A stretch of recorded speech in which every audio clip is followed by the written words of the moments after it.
Previously na content nga natin mga tropa, ipinakita ko sa inyo yung isa sa mga subscribers natin natatakot na baka wala siyang maging customer dun sa sisimulan niya na printing business. And then ngayon mga tropa, isi-share ko naman sa inyo yung isa din or dalawa sa mga tropa natin na naging successful sa kanilang printing business. Pero bago ang lahat mga tropa, hindi ko kayo hinahype dito sa ating printing business na to. Ang gusto ko lang magkaroon lang kayo ng konting push. At syempre, yung puro research ninyo, siguro eto na yung time, eto na yung December na to, eto na yung December 2024 natin para naman siguro i-execute na ninyo yung mga nagawa nyo ng research ng buong taon na to or netong lately na naiisip nyo mag-start ng printing business as side hustle or kung ano pa man, kung full time, 'di ba? Sinasabi ko sa inyo, stop chasing the butterfly mga tropa. Kung nakikita nyo yung isang tao na pumaldo at meron na siyang farm ng dinosaur at alam nyo na yon at mauuto ka na akala mo mangyayari rin sa'yo yun, hindi mangyayari sa'yo yun dahil magkakaiba tayo. Pero syempre, kung itutuloy-tuloy mo, kung natutuwa ka dyan sa ginagawa mo, it will follows mga tropa ko.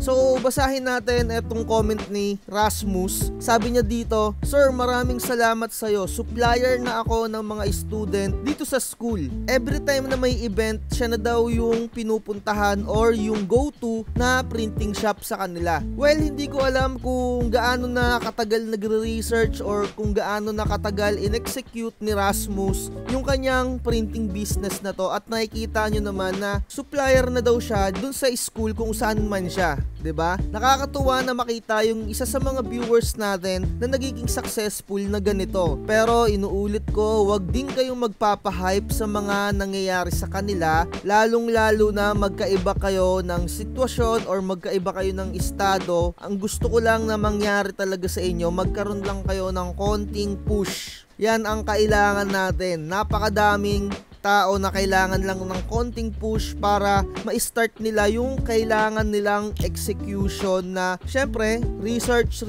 and execution, kasi hindi mo makikita yung kalalabasan yan kung puro research ka lang, no? Kailangan i-actual mo din. Kagaya nga ng mga sinasabi ko sa inyo neto lately, stop chasing the butterfly mga tropa. I-build mo muna yung garden mo para yung paru-paro ay dadapo na lang ng kusa sa'yo. Ayan yung sinasabi ko sa inyo dun sa previous kong vlog na huwag kayong matakot kung magkakaroon or hindi kayo magkakaroon ng customer. Kusang lalapit yan. Nakadepende na sa inyo kung paano kayo makikitungo or paano kayo magbenta dyan sa inyong mga printing business, 'di ba? Sinasabi ko sa inyo, napakahirap din talaga mag-start dito sa printing business natin. Pero kung isi-set aside mo yung medyo mahihirapan ka at i-enjoy mo lang, mas magaan sa kalooban mo yung gagawin mo, 'di ba? Nakakatuwa talaga. Isa pa, basahin din natin etong comment ng isa sa mga tropa din natin na nagko-comment dito sa ating YouTube channel. Sabi niya dito, na-inspired nga lang daw siya sa mga tao dito or sa mga tao na nakikita niya na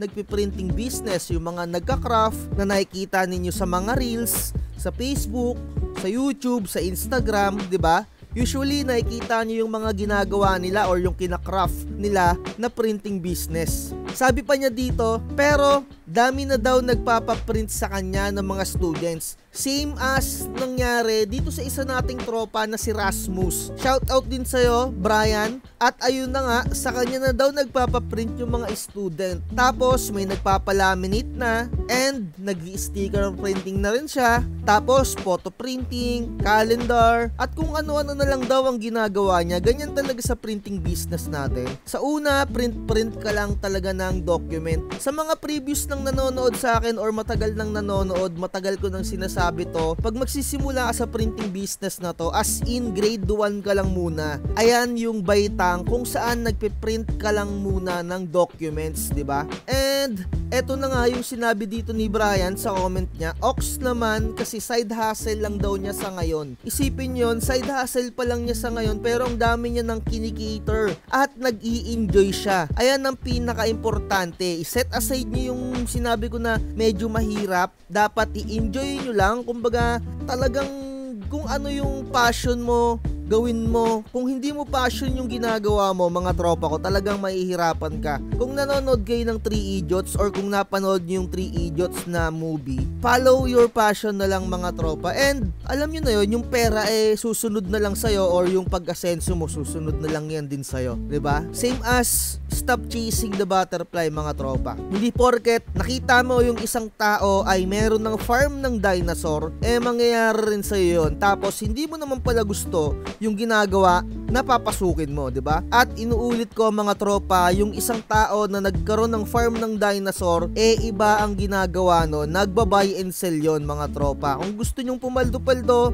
bumuo kayo ng community ninyo, tapos gawin nyo din yung ginagawa nila, diba? Hindi yung kagaya na ginagawa natin, crafting, diba? Kung gusto nyong mas mabilis, or kung kung gusto mo rin magkaroon ng farm ng dinosaur, magbenta ka rin ng printer at i-overprice mo, putuin mo din yung mga manonood sa'yo. So ayun lang yung masasabi ko sa inyo. Kung hindi mo gusto yung ginagawa mo at kung para sa pera ka lang, ayun. And ituloy natin yung comment dito ni Brian. Although nabanggit ko na to netong mga nakaraan, nakakatuwa lang talaga. Ang dami na daw niyang equipment na nabili. Meron na siyang cameo, printer na 2, laminator, laser printer. Salamat daw sa akin dahil ginagayad ko kayong mga newbies. And maraming salamat din sa inyo sa mga panonood nyo sa akin. At inuulit ko, wala kayong utang na loob sa akin. Give and take lang tayo. Tulungan nyo lang din akong lumaki yung channel natin. Manood lang kayo, click nyo lang yung like, or isa pa sa mga way kung paano natin masustain yung channel natin. Meron akong Gcash dyan kung gusto nyong mag-send or kung gusto nyong mag-avail ng mga templates natin. Napakalaking tulong na din sa akin yon. Kumbaga give and take nga tayo, mga tropa. Salamat sa mga panonood ninyo. At ayun na nga, October lang daw siyang nagsimula, pero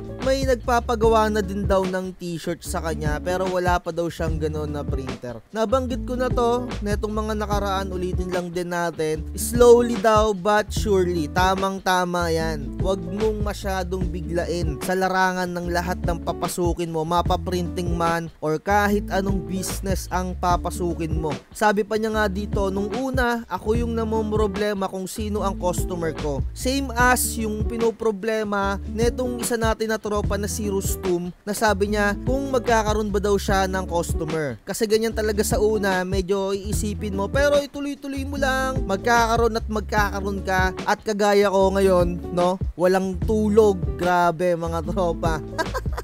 Sabi niya dito siya na daw ang namomroblema, hindi niya na makater lahat. So ngayon, kagaya ko, no, sobrang dami kong gawa na sticker ngayon kasi yung isa kong tropa meron na naman na lunch na business. And ayun, sticker label, grabe, walang tulugan talaga. Pero anyway, eto yung good stress and gusto ko yung ginagawa ko na to, kaya kahit papano natutuwa ako. Pero syempre, hindi naman immortal yung mga katawan natin, kaya minsan hindi rin ako nagkikater ng sticker. Pahinga rin pag may time, no? Hindi tayo robot. Tama lang na kahit papano minsan medyo i-delay nyo. Kung baga magpapagawa sa inyo ng sticker, ora-orada gusto, tapos na, singilin nyo ng additional yon, mga tropa. And I highly suggest na 2 to 3 days ninyo gawin yung mga sticker na pinapagawa sa inyo. Pero kung mukha kang pera, di madaliin mo kasi may mga printing shop talaga na mga mukhang pera.